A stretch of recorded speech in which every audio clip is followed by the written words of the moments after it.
I'm Fatima. Today I'm taking Transresistance amplifier. This is the equivalent diagram of the Transresistance amplifier. The transresistance gain is representing by Rm. This is equal to voltage upon current. Voltage means output voltage divided by input current.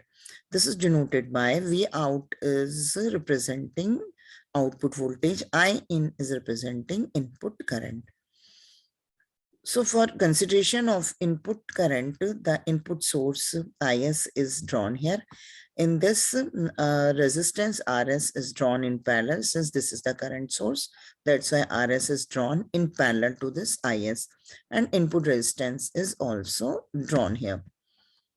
Next, for the output voltage, to keep this output voltage here, for this the source should be the voltage source Rm I in. This is equal to voltage source, so Rm I in is here.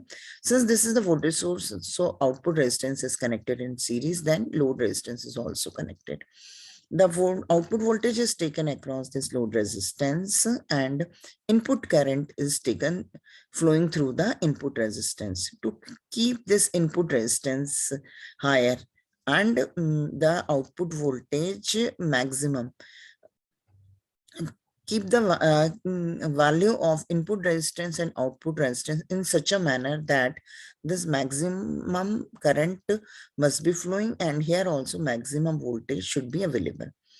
So for this purpose, if we want this I in must be maximum, for this the value of R in must be equal to 0. So this will be acting as a short circuit and this maximum current will be flowing through this resistance instead of flowing through this.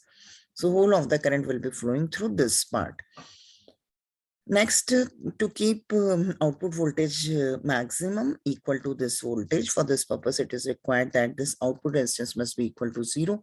So this will be acting as a short circuit. So there will be no drop across this and the whole output voltage will be appearing across this load resistance.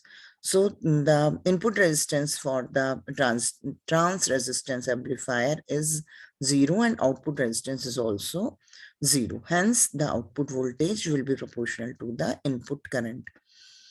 So this is about the trans resistance amplifier input and output resistance.